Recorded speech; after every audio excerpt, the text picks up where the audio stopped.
Dua, satu. Assalamualaikum warahmatullahi wabarakatuh. Sobat era sekalian, jumpa lagi kita di channel yang keren ini, keren cerdas. Saya didampingi dua orang yang bagi saya akan menjadi sebuah representasi apakah masa depan Indonesia ini baik atau tidak. Kan? Pertama adalah ex KPK, era terakhir KPK yang dianggap powerful, Saud Situmorang. Muji-muji ya kawan. Jangan muji-muji kali. Yang kedua adalah bukan Saudnya yang hebat, KPK-nya pada waktu itu belum ada undang-undang yang mengkerdilkan dia. Setuju. Nah, yang kedua adalah Hendarsan.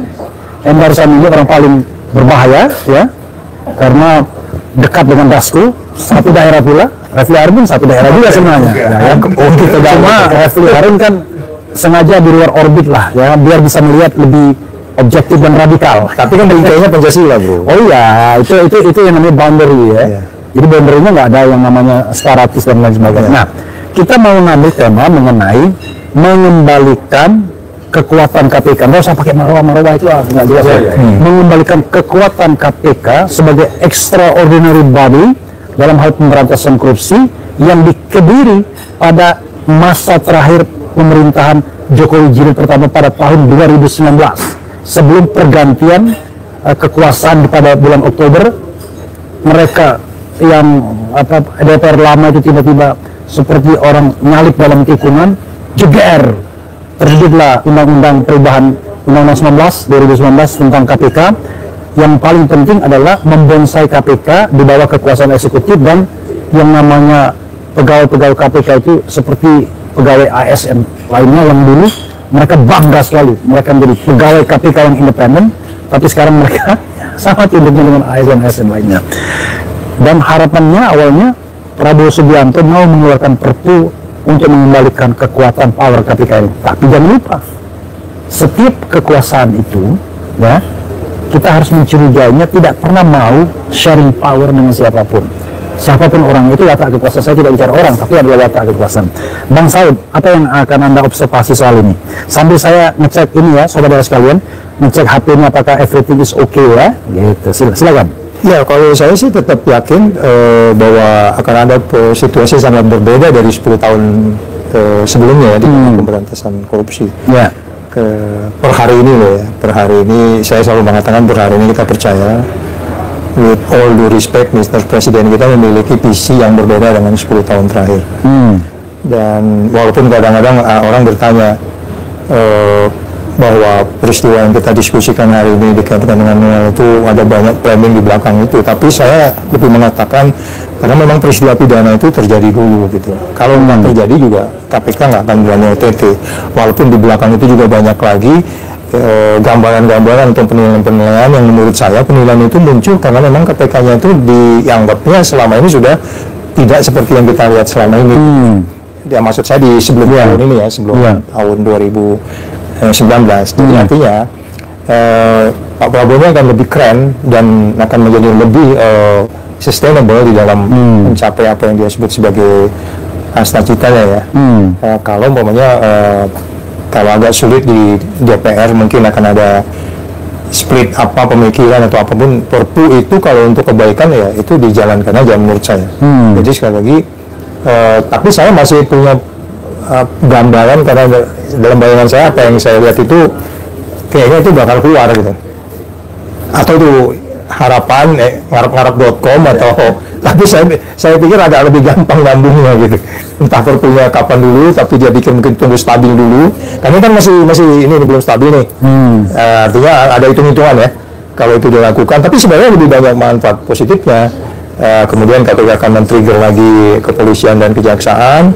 Untuk kemudian di sana akan ada trigger mekanisme yang menjadi lebih baik, apakah di dalam koordinasi supervisi, monitoring, pencegahan dan penindakannya, sehingga ya kembali lagi ada yang meyakinkan kita bahwa pemberantasan korupsi itu ada sustainability-nya. Karena kan kita tahu bahwa setelah 40 kita dapat itu, undang-undang KPK diambil itu kan jadi jatuh ke 34. Dunia internasional jatuh dulu ke 37, ke 38, 37, naik 38, jatuh ke turun 34, 37 lagi. Ya, 37 lagi bulan pertama pertengahan sudah mix up sih sebenarnya kekuasaan kan antara Prabowo dan Jokowi. Jadi maksud saya kalau memang pun kita ingin variabel-variabel yang kita diskusikan hari ini ada 9 lembaga itu termasuk pelaksanaan demokrasi, politik, program politik cerdas berintegritas yang selama ini dijaga oleh KPK. Di situ kan ada model-model yang membuat partai politik lebih confidence lagi karena dikawal oleh KPK yang benar-benar memang mereka berintegritas. Kemarin kita diskusi sama Emir kan soal yang dana partai politik itu. Kalau orang parpol ngomong kan akan ada resisten. Kalau saya dalam pikiran saya, waduh, di Tanjung Priok itu kita bisa kehilangan ratusan triliun, bro. Itu aja dibenahin, udah kasihkan ke partai politik, selesai partai politik. Tapi begini, bro, kan Anda belum menjawab. Anda yakin nggak Pak Prabowo akan mengembalikan kekuatan KPK dengan mengeluarkan Perpu atau instrumen undang-undang biasa, walaupun dia hanya satu partai, tapi kan dia pemimpin koalisi. Saya lewat parlemen maksudnya? Ya, saya sangat percaya yang namanya presidensial system di Indonesia itu masih bergantung pada figur presidennya. Kita belum bicara tentang check and balances sesungguhnya. DPR itu kan sebenarnya kalau kita mau jujur, kalau ada kemauan kekuasaan puncak, selesai semuanya. Oh, artinya nggak lewat Perpu?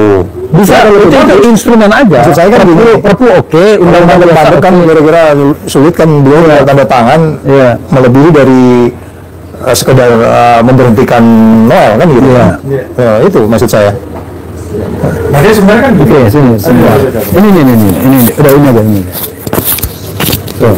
Ada yang kita lebih ini apa namanya? Ini pertanyaannya sama. Ada nggak keinginan Prabowo untuk mengembalikan kekuatan KPK sebagaimana sebelumnya? Minimal era terakhir itu adalah eranya sebelum Firly Bahuri. Yang bikin hancur kan Firly Bahuri paling bikin hancur, lebur gitu. Karena lucu kan, kita bicara tentang trigger mechanism, tapi ketua-ketua KPK-nya diambilkan dari institusi yang sebelumnya dianggap sebagai institusi yang belum bisa mengerjakan tugasnya dengan baik kan, kejaksaan dan Polri. Tapi tiba-tiba kalau misalnya pimpinan KPK polisi aktif yang pangkatnya di bawah Kapolri, gimana?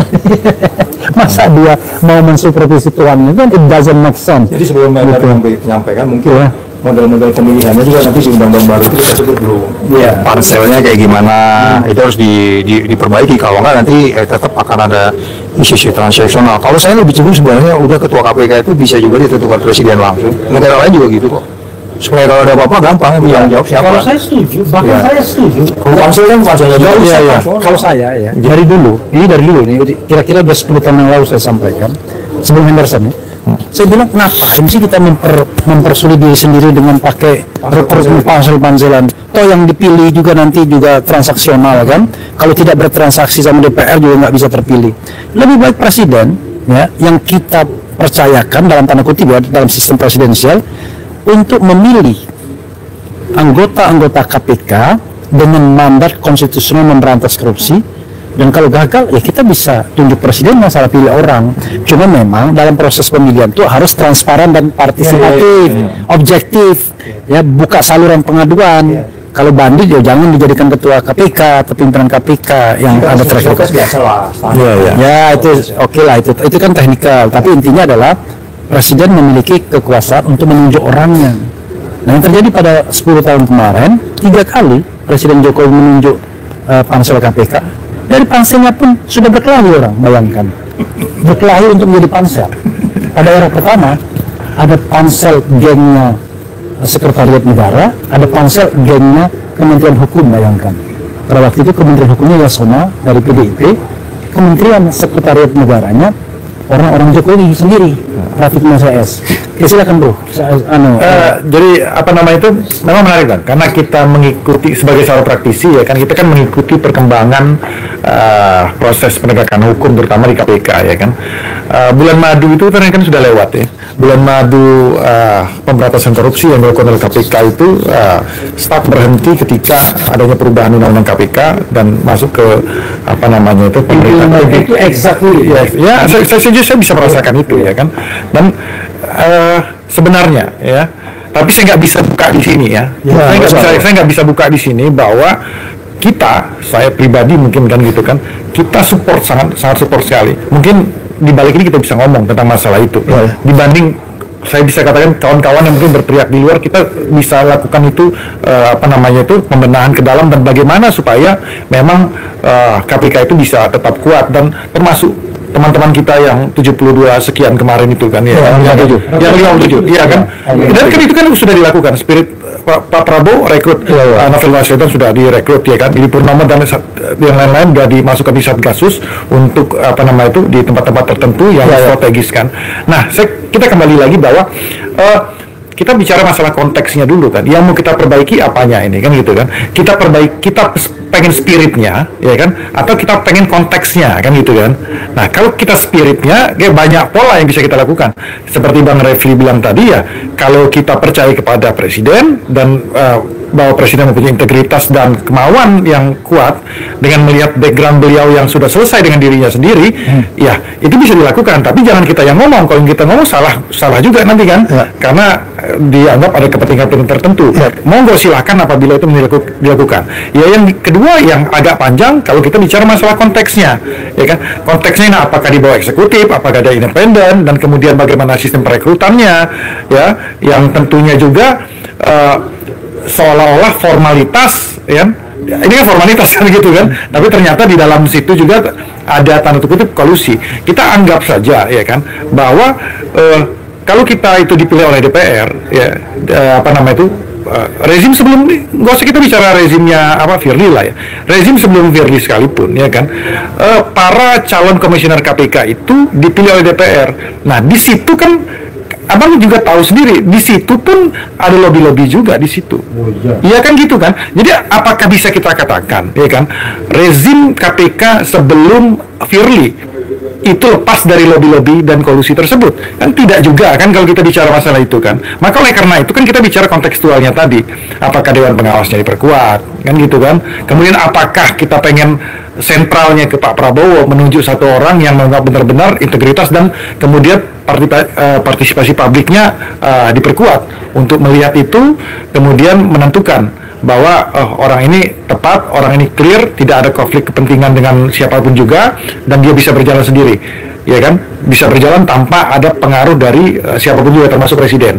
Nah, itu dulu sebenarnya. Jadi kita bicara lagi, apakah kita bicara spirit, apakah kita bicara konteks, ya kan. Kalau kita konteks panjang nih, ya kan, pasal per pasal kita bisa balikin lagi, karena ternyata kalau kita bicara konteks, kita kembali kepada yang saya katakan bulan madu, ya kan, bulan madu kita pemberantasan korupsi pada saat itu, ya kan, tidak terlepas juga dari masalah-masalah transaksional politik juga, karena harus melobi juga ternyata, ya kan, semua komisioner tuh lobby semua itu, Bang, ya kan? Ini justru tantangan. Saya pertanyaan ini kepada Bang Saud ya. Begini, Bang, ada dua hal yang kita bicarakan. Satu, Undang-Undang KPK yang dikerdilkan dengan Undang-Undang 19 2019, yang membuat independensi KPK menjadi hancur. Yang kedua, rekrutmen pimpinan KPK yang harus melobi.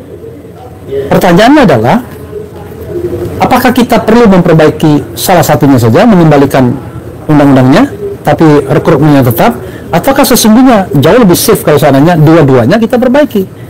Karena Bang Saud sebagai orang yang merasa betul menjadi pimpinan KPK terpilih, itu pasti akan merasakan bagaimana beratnya barangkali harus nggak tahu. Silakan. Kalau saya bilang sih, memang kan seharusnya orang yang datang ke sana itu kan, saya di banyak media itu bilang kita harus cari orang, orang yang datang ke KPK itu antara dirinya dengan Tuhannya. Jadi bukan dirinya dengan partai politik ya. Itu udah pasti ruwet. Jadi mencari orang yang datang dirinya dengan Tuhan ya. Wah, itu Mr. Presiden bisa menentukan itu. Udah, kamu udah lewat pansel, udahlah, kita tahu lah. Siapapun panselnya.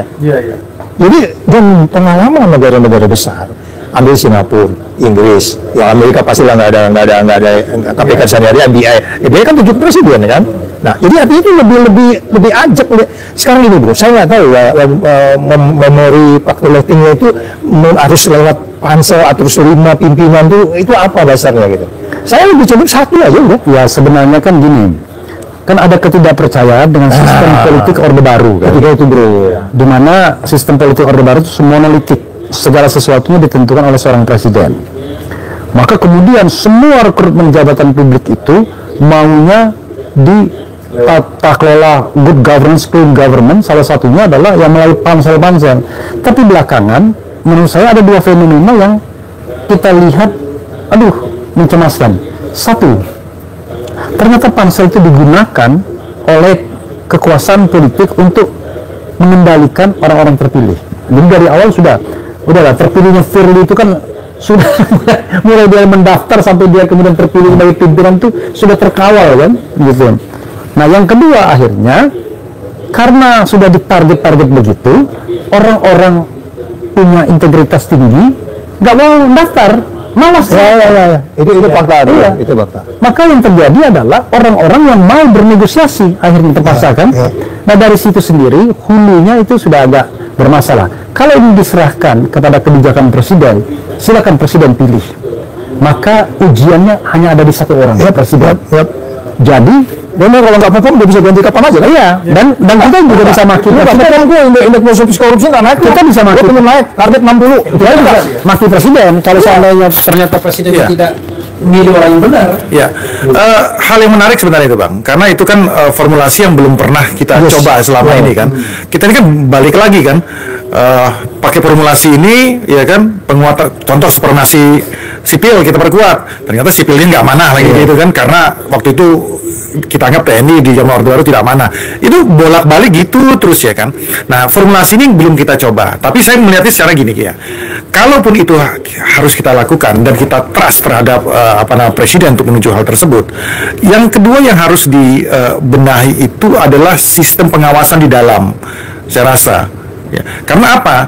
Bang, kita sama-sama tahu di dalam KPK itu isinya ya sebagian adalah APH semua, jaksa dan polisi. Mereka di dalam dengan sistem yang ketat pada saat itu dan remunerasinya yang cukup, ya kan, mereka bisa bekerja dengan baik, ya kan, di dalam kan seperti itu. Tapi ketika mereka keluar, contoh ada beberapa kasus kan, balik lagi ke habit semula. Jadi artinya kan kalau makanya saya mempunyai tesis ya. Ini kan kayak ibarat sama telur ya. Orangnya dulu, apa sistemnya dulu yang harus diperbaiki. Ini kan kayak ayam sama telur. Kalau saya, sistemnya harus diperbaiki. Kalau apabila memang kita perketat itu kita remunerasi kita perbagus ya, kita perkuat ya kan, bukan hanya di KPK saya rasa kan, pada hukum yang lain juga harus kan, kita harus adil dengan itu kan. Nah tapi juga ada suatu pengawasan yang begitu ketat dan kuat dan akuntabel itu bisa dilakukan ya kan, dan para penyidik itu bisa bergerak secara independen ya kan. Itu menurut saya penting ya kan, biar tanda kutip ya, biar para penyidik ini menjadi tanda kutip menjadi liar ya kan, biar dia mencari artinya direct by evidence, siapapun itu dicari akhirnya ketemu itu orangnya. Jadi itu mungkin lebih tepat, karena kalau dia nanti sistemnya juga sentralistik kepada para komisioner ya kan, bisa mengintervensi. Nah ini yang ujung-ujungnya karena para komisionernya tadi dan ketuanya juga sudah terkontaminasi, ya ini yang enggak ini. Jadi memang harus ada garis embarkasi yang jelas antara penyidik dengan komisioner, kan seperti itu. Ini menurut saya ya, ini sekilas saya berpandangan seperti sehingga tidak ada intervensi yang bisa dilakukan oleh para komisioner maupun ketua KPK-nya kepada para penyidiknya. Nah, hal-hal seperti ini juga penyidik itu juga bisa juga dilakukan semacam check and balance, ya kan? Check and balance, mereka tukar-tukar tuh, ya kan? Nggak bisa juga grup ini, kan tim ini aja terus yang main. Ujung-ujungnya kan mereka jadi beresiko, menjadi kawanan juga ini kan gitu kan? Nah, ini harus mungkin ditukar, di rolling, sehingga ada check and balance di situ, ya kan? Kalau saya dengan Bang Repli, kan, nggak pernah kita satu grup, berdua kita satu grup kayak gini Bang, kan gitu kan, dijadikan satu tim, kan? Mau lebih saya juga kan sungkan juga, begitu juga saya dengan sebaliknya. Hal seperti itu mungkin bisa kita lakukan kan gitu kan. Jadi hal-hal seperti ini yang mungkin kita harus cari formulasi yang tepat untuk itu. Yang penting sebenarnya spiritnya bahwa bulan madu daripada pemberantasan korupsi ini ya, tentunya dengan KPK salah satu garda terdepan harus tetap terjadi. Dan saya itu ingin sekali sebenarnya ya bahwa penindakan tindak pidana korupsi itu tidak hanya dijadikan semacam ajang panggung dan konser dan gimmick semata gitu loh ya. Tapi cuma tanya, yakin kita dalam episode bulan madu sekarang ini? Enggak, bulan madu dulu maksudnya. Oh dulu ya? Dulu, ya bukan sekarang. Oh sih. Iya kan, bulan madu kita. Kenapa kita tidak balik dulu ke baseline lalu kita perbaiki? Baseline-nya kan adalah cabut Undang-Undang 19 2019, itu kan baseline kan? Iya. Nanti setelah itu baru perbaikin yang lain. Tapi selama baseline-nya ini tidak kita kembalikan ke baseline kondisinya kepada baseline, ya kita nggak bisa bergerak kemana-mana untuk menjadikan KPK ini KPK yang powerful, yang kita percaya dan lain sebagainya. Dulu kalau KPK ngomong, ya kita langsung percaya. Jubirnya ngomong percaya. Itu maksud saya. Sekarang KPK nangkap Noel, itu keren. iya kita mikir-mikir. Ya. Iya. Kalau Kapolri bisa mengembalikan itu keren, tapi memang kan di organisasi itu ada namanya learning organization ya. Organisasi itu kan kayak makhluk hidup sebenarnya. Jadi sebenarnya nilai-nilai itu yang maksud tadi itu sudah ada di dalam. Tinggal kemudian tuh dia dikasih oksigen lagi aja gitu. Dia bisa berkembang, dia maju lagi dia. Orangnya juga masih situ aja di dalam. Ini yang nangkap si Noel aja orang-orang jadi PT yang itu juga sebenarnya. Ada beberapa orang yang baru. Tapi maksud saya gini, nilai itu udah ada. Tinggal Bapak spiritnya sudah ada sebenarnya. Tinggal nambah apa kata dia lewat perpu atau benar-benar silakan. Kembalikan lagi model-modelnya, mulai dari cara seleksinya, model kerjanya, sistemnya, dan seterusnya. Ya, yang paling penting kan yang saya selalu bilang itu nilai-nilai 9 nilai di KPK itu kan udah ada, walaupun itu kemudian nggak dirawat dengan baik ya belakangan ini ya. Sehingga ketika kemudian undang itu dibentuk, apakah itu formal seperti yang dulu, tapi memang harus banyak diperbaiki ya. Tadi kita lihat metode seleksi, sistem kerja, mungkin akan masuk detail-detail KPI-nya, ya kan? Itu kan yang bisa dicapai itu. Jadi itu gampang. Cuma menurut saya kalau mimpi kita mengembalikan itu seindependen mungkin, itu akan secure dia berada di banyak tempat. Mengembalikan kalau kita ngomong itu dipercaya, gitu kan? Nah itu kan perlu tahapan juga sebenarnya. Sehingga kita yakin betul bahwa ya dia memang menjalankan misi katakanlah pemberantasan korupsi, kemudian indeks persepsi korupsi naik. Nah, apakah sebetulnya tadi kemudian dipilih presiden udah si orang ini tekan kontrak. Gua tunjuk lo ya, tapi selama lu harus bisa 55 indeks persepsi korupsi. Atau minimal di atas Indonesia. Bisa nggak? Kalau nggak bisa nggak usah daftar. Ngapain juga? Usul juga kan? Betul. Kalau kita kembangkan untuk pemberantasan korupsi berlaku juga pada Kapolri dan Jaksa Agung. Oh ya, KPI-nya harus jelas. Kalau presiden misalnya menunjuk Kapolri, Jaksa Agung, kalau aja men-trigger kan? Iya, kalau saya tunjuk. Iya. Tapi tolong dua step. Bersihkan Kejaksaan Agung dalam jangka waktu Kejaksaan dalam jangka waktu 1 tahun. Indeks persepsi naik. Setelah itu kamu jadi panglima garda terdepan dalam pemberantasan korupsi. Tapi karena itu Anda tidak hanya saya angkat, tetapi Anda saya naikkan gajinya, kan gitu misalnya. Iya. Karena kan hal yang paling mendasar kan, hal yang paling mendasar itu selalu menjadi keluhan, ya kan, selalu menjadi keluhan daripada contoh dari kejaksaan kan. Kami memberantas korupsi, tapi ini ibarat suruh balapan, bensinnya nggak sama. Kan analoginya kan selalu begitu kan. Ya kan analoginya gitu. Jadi satu dikasih modal yang cukup ya kan untuk berangkat saja, untuk OTT saja itu udah sangat dicukupi KPK kan gitu kan. Sedangkan kejaksaan harus cari dana dari mana kan gitu kan.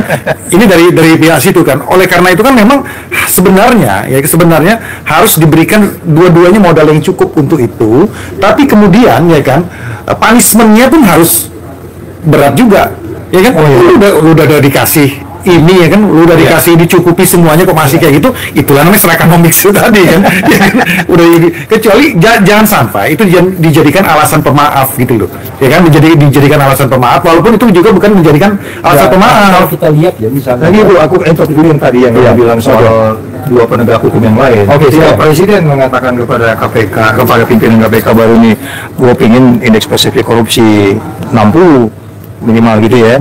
Nah, dia kan men-trigger dua penegak hukum yang lain.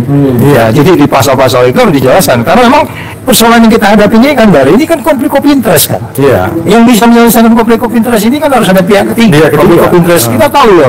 Untuk menuju P21 aja kadang-kadang gue kan tahu bagaimana itu persoalan-persoalan apakah itu kriminal umum atau kriminal khusus ya kan.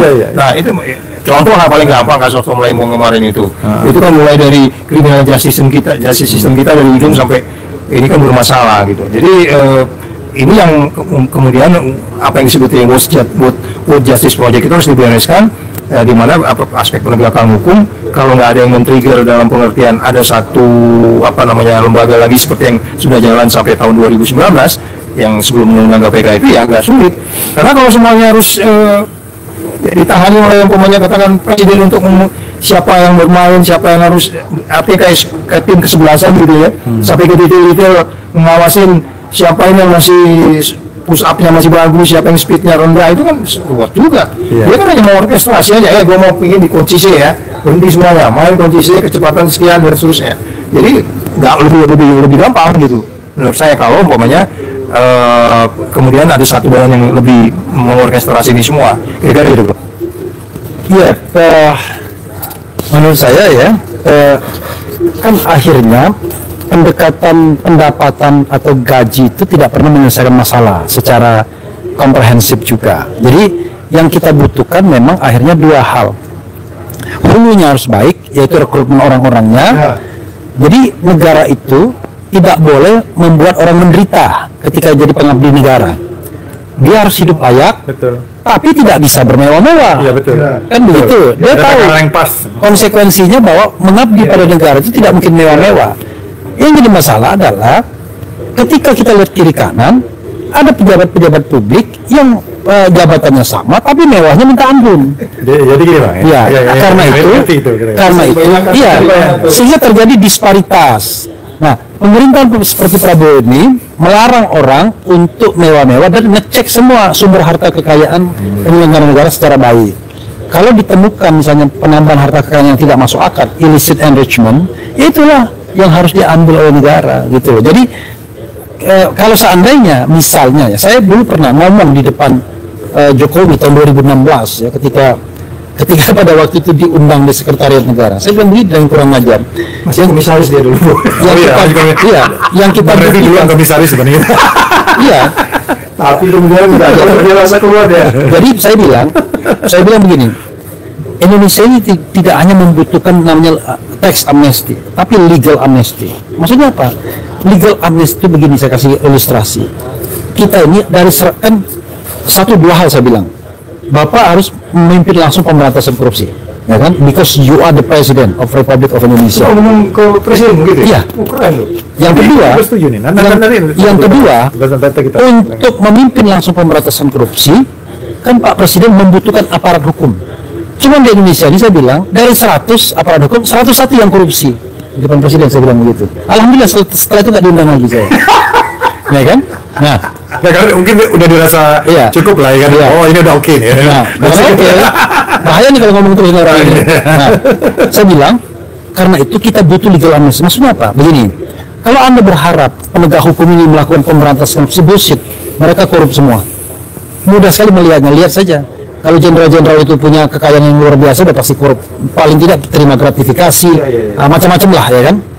Sehingga sudah putihkan semua dosa itu, lakukan legal amnesty, semua diberikan pengampunan untuk penegak hukum, tapi dibuat sistem anti korupsinya. Kan gini Bang, biar itu. Sistem anti korupsinya apa? Salah satunya adalah pelaporan harta kekayaan yang sebenar-benarnya dan diumumkan melalui institusi masing-masing. Jangan KPK aja, institusi masing-masing. Jadi bisa dikoreksi. Nanti pertama kali terjadi kejomplangan, pangkat masih bintang 1 tapi ngalahin bintang 3. Udah jadi sultan. Ya, karena tadi ada korupsinya udah bertahun-tahun, udah kita putihkan semua. Nah, tetapi nanti setiap akhir tahun dicek apakah ada illicit enrichment, penambahan kekayaan yang tidak bisa dijelaskan. Kalau tidak bisa dijelaskan, rampas buat negara. Jadi dia harus bisa terus mempertanggungjawabkan perolehan harta kekayaannya. Kalau dagangnya di mana, kalau dapat apa, ini enggak diperiksa harta kekayaannya sekian puluh miliar pula dapat dari hibah. Sontoloyo. Nah, karena itu setelah dibuat sistem anti korupsinya, maka kita bicara tentang hal yang stick and carrot. Ya, setiap pegawai diberikan haknya semaksimal mungkin. Begitu dia korupsi, maka hukuman berat menantinya, termasuk pemecatan sebagai pegawai-pegawai dan lain sebagainya. Ini kan banyak sekali sudah korup, begitu menjalani hukuman masuk lagi dia di situ. Kalau sudah penegak hukum melakukan tindak pidana korupsi, langsung pecat. Bagaimana mungkin hakim langsung pecat, nggak ada lagi.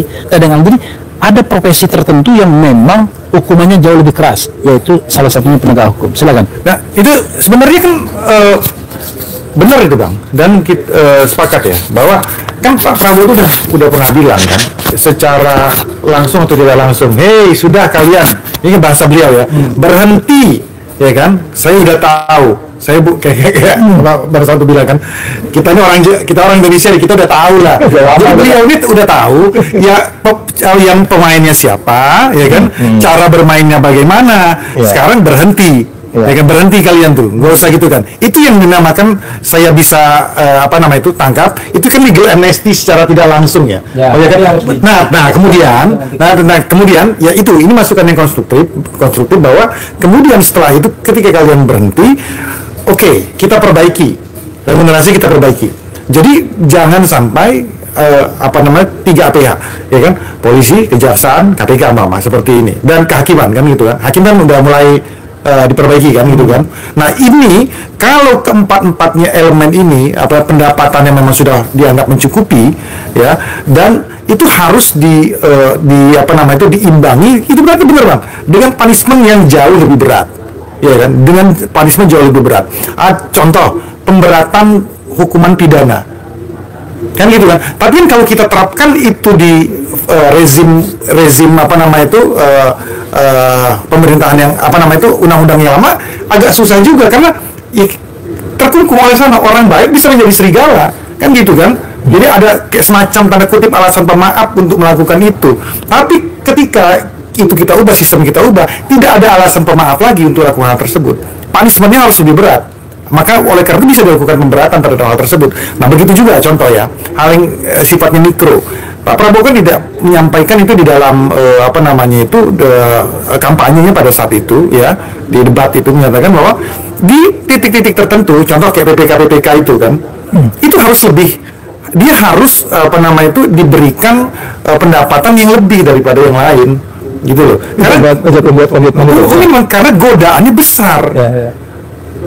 Godaannya besar sekali. Nah, itulah kenapa balik lagi bulan madunya KPK pada saat itu di zamannya Novel dan lain sebagainya. Dia nggak tergoda karena kebutuhannya sudah dicukupi gitu loh, ya kan? Orang mau masuk dari mana nggak bisa lagi kan gitu kan? Menurut saya tidak hanya kebutuhannya tercukupi. Saya lihat sistem KPK itu mampu meredam ego dan kecenderungan perilaku korup. Sebagai contoh misalnya beginilah. Kita tahu orang seperti Novel itu kan berasal dari institusi yang maaf kata bermasalah, kan begitu. Tapi ternyata ketika dia di dalam sistem tersebut, dia memilih hal yang sangat radikal, berhenti, karena dia tahu betul kalau dia tetap menjadi bagian dari kepolisian misalnya, maka dia tidak bisa bertindak independen, kan begitu. Nah karena itu sistem di KPK yang sudah baik itu menurut saya harus dikembalikan. Jadi bisa di-upgrade. Iya, pasti. Kita baseline dulu kan. Kalau kita kembalikan ke baseline dulu baru upgrade. Nah, baseline-nya itu adalah independensi KPK. Dalam status kepegawaian dan dalam status kelembagaan itu sendiri. Dan juga KPK itu memang harus bersifat sementara sebagai extraordinary body gitu loh. Karena kalau dia misalnya bersifat tetap dengan kejomplangan gaji seperti itu, ya memang akan memunculkan kecenderungan. Tapi kalau dia sementara, maka saya gaji besar untuk mengabdi sementara aja ya. Toh kalau Anda tamatan KPK, Anda akan menjadi seorang yang handal, ya kan? Febri dia baru jadi jubir KPK aja udah hebat, apalagi pimpinan KPK-nya kan. Ya, tapi kan agak miris juga kayak Febri ya. Dia jadi jubir KPK, habis itu spesialis pembela pengacara korupsi gitu loh. Kan kita jadi, aduh ini gimana sih? Ya kan? Jadi suatu hal yang sifatnya paradoks ya kan. Sekolahnya di KPK belum selesai dia, masih terlalu muda. Ya gitu lah. Gitu. Jadi itu, nah yang gitu-gitu ya. Maksud saya itu kan ini kan bukan cuma masalah aturan-aturan dan norma-norma yang harus kita konkretkan, tapi kan balik lagi kan ke masalah integritas tadi kan gitu kan. Teman-teman penggiat anti korupsi, saya nggak mau mengatakan saya penggiat anti korupsi juga kan gitu kan, tapi teman-teman yang mendeklar bahwa dia adalah penggiat anti korupsi, ya kan, kemudian dia masuk ke dalam sistem di KPK lah, let's say kita ngomongin Febri, ketika keluar dia pegang kasus-kasus korupsi dan sorry yang terjadi para pelaku korupsi ini ya kita anggap terdakwa korupsi ini itu menggunakan Febri ini untuk melegitimasi gitu loh. Iya, cover up, melegitimasi bahwa dia nggak salah nih. Yang belain gua ini dulu mantan KPK loh, jubir KPK gitu, wajah KPK. Dan Febri jualan.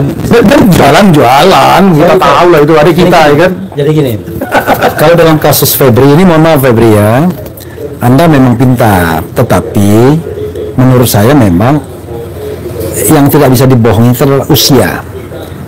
Jadi kematangan untuk memilih dan lain sebagainya memang berat bro, ya kan?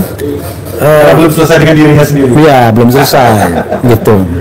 Dulu saya dari awal memang nggak mau. Saya ini nggak ada track record membela koruptor. Coba lihat, cek. Belum pernah sekalipun menjadi ahli bagi koruptor. Nggak pernah. Makanya saya cuma mau di MK aja, karena saya tahu, waduh. Nah, tetapi kan tidak boleh. Bukan contoh yang baik. Karena kalau Anda jadi advokat, ya Anda harus membela orang, tapi untuk menegakkan kebenaran kan.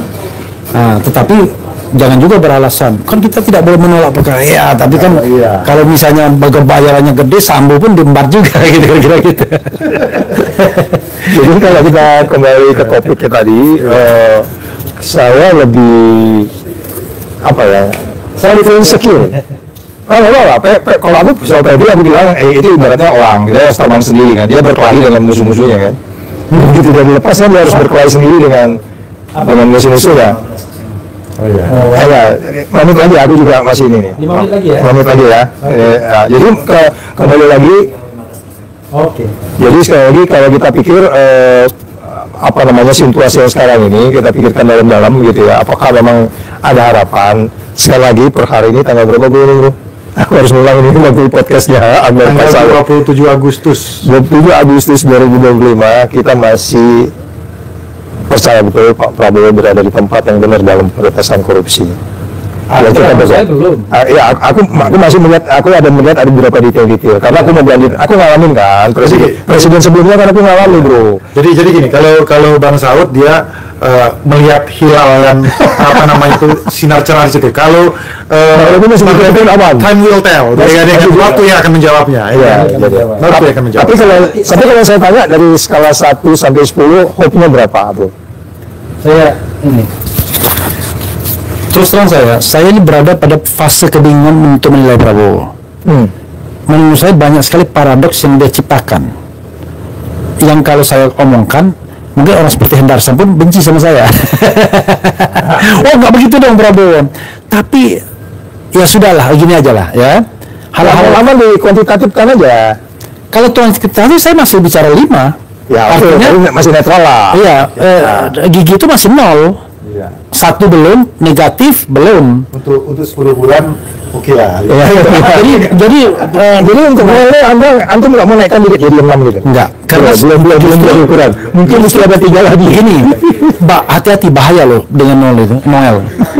Artinya orang-orang seperti dia. Bukan, bisa jadi Noel ini adalah pesan message dari geng Solo.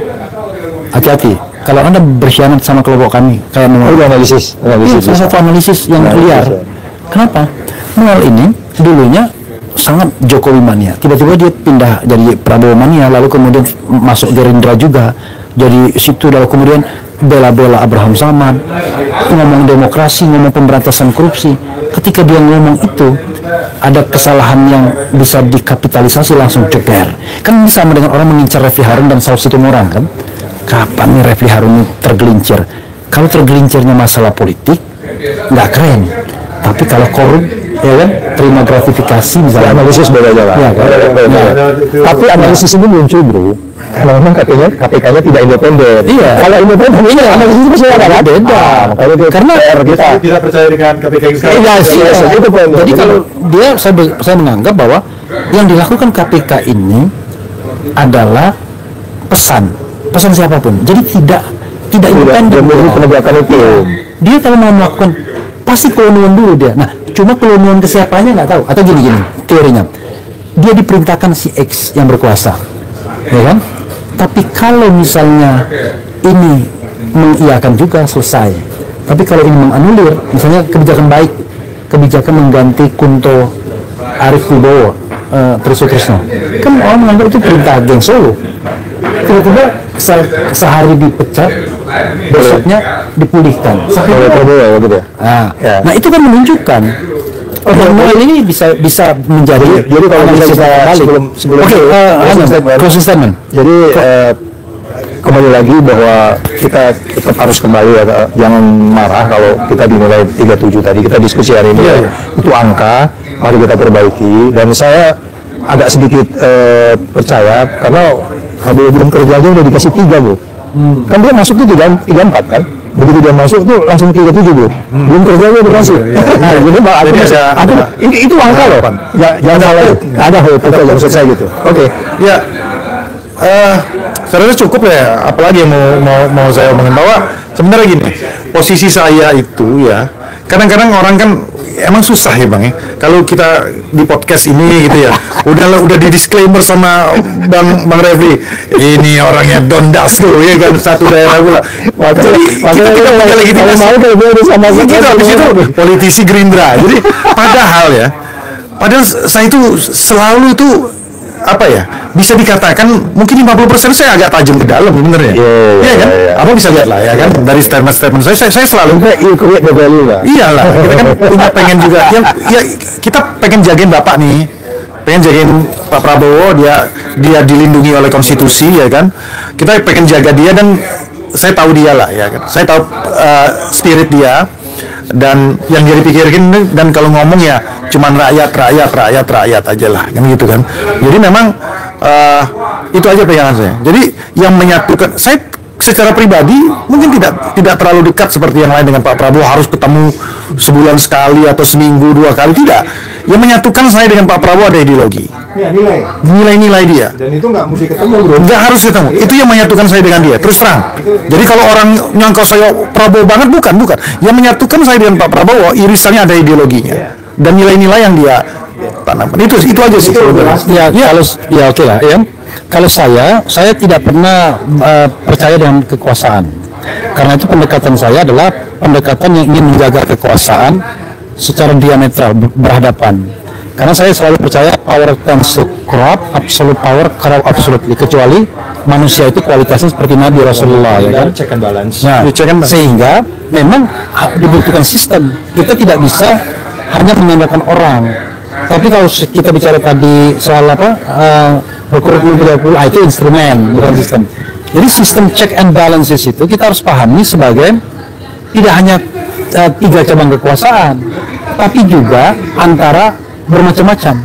Jadi antara the government dengan the political society plus dengan civil society. Jadi kalau misalnya whenever DPR-nya lembek karena takut sama pemimpin koalisi misalnya kan begitu, maka civil society yang akan tumbuh. Nah, tetapi itu diikat oleh yang namanya constitutional democracy.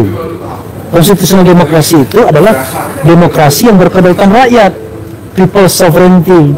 Kita kadang lupa karena hak kedaulatan rakyat ini tidak diakui, mudah sekali dihilangkan. Pada tapi Indonesia berkedaulatan rakyat dan dilaksanakan tadi omongan Saganda tadi kan ada di poin-poin itu kan, ada 3 poin yang dia sebut loh. Nah, demokrasi itu ada dalam pikiran mudah-mudahan mau gitu. Mudah-mudahan. Jadi kalau kita lihat data empirisnya, dia kan sampai sekarang kan belum ada lah kan gitu kan. Yang dicari-cari segala macam. Bang, ada apa kan dulu kan ada yang di dalam gitu sama Pak Pratikno mama gitu kan ya. 4 bulan aja. 4 bulan ya, oke lah kan gitu kan. Dan di awal pemerintah saya ini bang, ya kan. 2 minggu sekali rumah saya itu didatengin sama Intel bang, difotoin dari atas. Kurang apa? Lagi jadi kalau udah masalah kemana? Kalau masalah gitu kita nggak kurang-kurang kali. Ya, tapi kan artinya gini ya, mentalitas yang harus dibangun itu, ya, yang saya ingin bangun kan. Kalau kita sudah pernah digituin sama orang, jangan kita lakukan itu karena kita tahu sakitnya. Itu poinnya. Dan aku percaya itu. Iya, oke. Ya, kita harus selesaikan. Baterainya tinggal 5%. Pokoknya kita tunggu aja ya. Dan hari ini Saud Situmorang masih percaya. Hari ini Refli bilang time will tell, ya kan? Karena itu kita tunggu saja apakah Prabowo adalah benevolent leader, pemimpin yang baik, atau dia sebenarnya pemimpin yang sama jahatnya dengan pemimpin 10 tahun terakhir itu ya. Wassalamualaikum warahmatullahi wabarakatuh. Keren, cerdas, gila.